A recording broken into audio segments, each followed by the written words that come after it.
વેરાવળ કોર્ટને બોમ્બથી ઉડાડી દેવાની ધમકી મળી હતી। ધમકીના પગલે વેરાવળ કોર્ટે ખાલી કરવામાં આવી હતી। બોમ્બ સ્ક્વોડ સહિતની સુરક્ષા સહિતના લોકો પહોંચ્યા હતા। તપાસનો ધમધમાટ શરૂ કર્યો હતો। ઈમેલ દ્વારા વહેલી સવારે ધમકી મળી હોવાની પ્રાથમિક વિગત ડિસ્ટ્રિક્ટ જજ વિક્રમસિંહ ગોહિલ દ્વારા તાત્કાલિક સુરક્ષા એજન્સીઓને જાણ કરવામાં આવી હતી। વેરાવળ કોર્ટના જૂના બિલ્ડિંગને ખાલી કરવામાં આવ્યું હતું। સુરક્ષાની દ્રષ્ટિએ તાત્કાલિક અસરથી વકીલો અને અસીલોને કોર્ટ સંકુલ બહાર કઢાયા હતા। વેરાવળ કોર્ટ બહાર મુખ્ય માર્ગ પર વકીલો અને અસીલોનો જમાવડો જોવા મળ્યો હતો। ઘટનાના પગલે સૌ કોઈમાં ઉચાટનો માહોલ જોવા મળ્યો હતો। બોમ્બ સ્ક્વોડ અને ડોગ સ્ક્વોડ સહિતની સુરક્ષા એજન્સીઓ દ્વારા સર્ચ ઓપરેશન કરાયું હતું। એલસીબી એસઓજી સહિતની સુરક્ષા એજન્સીઓ પણ ઘટનાસ્થળે પહોંચી હતી।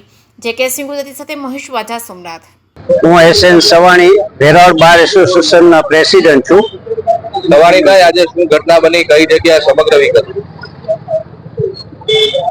કોઈના દ્વારા ગઈકાલ વહેલી સવારે વેરાવળ કોર્ટને એક એવો મેલ આવેલો કે ભાઈ વેરાવળ કોર્ટને બોમ્બથી ઉડાડી દેવાની ધમકી આપેલી હતી। આજે સવારે જ્યારે દરેક વકીલ મિત્રો પક્ષકારો બધા 11 વાગે નિયમિત રૂપે કોર્ટમાં હાજર થયા ત્યારે નામદાર કોર્ટ દ્વારા આ બોમ્બથી ઉડાડી દેવાની ધમકી હતી એટલા માટે સમગ્ર પોલીસ તંત્રને બોલાવવામાં આવ્યું, ડોગ સ્ક્વોડને બોલાવવામાં આવી। અત્યારે વેરાવળ ગીર સોમનાથ જિલ્લાની તમામ પોલીસ આ અંગે કોર્ટની અંદર તપાસ ચાલુ છે। ડોગ સ્ક્વોડ આવી ગયેલ છે, તમામ પોલીસ તંત્ર હાજર છે અને લગભગ 1-1.5 કલાકમાં આ કાર્યવાહી પૂર્ણ થશે એવું છે।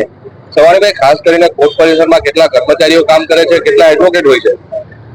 લગભગ અમારે નિયમિતપણે કોર્ટમાં હાજર રહેનારા એડવોકેટો લગભગ 150 થી 200 હોય છે અને જો સ્ટાફ છે એ લગભગ 150-200 નો સ્ટાફ છે કુલ ટોટલ, અને જજીશો 10 થી 11 જજીશો છે। અને મેલ કોને આવેલો હતો, પોલીસને આવેલો છે કે કોર્ટ પરિસર? કોર્ટને આવેલો છે। એ બાદ સવારે કઈ રીતે આખો ઘટનાક્રમ બન્યો કે તમે બધીએ શું કર્યું? સવારે તો એમાં કોર્ટના સ્ટાફના કહેવા મુજબ, રજિસ્ટ્રારના કહેવા મુજબ વહેલી સવારે 3-4 વાગ્યાના અરસામાં આ મેલ આવેલો છે અને મેલના અનુસંધાને આજરોજ સવારના 11 વાગ્યાથી આ કાર્યવાહી શરૂ થઈ છે।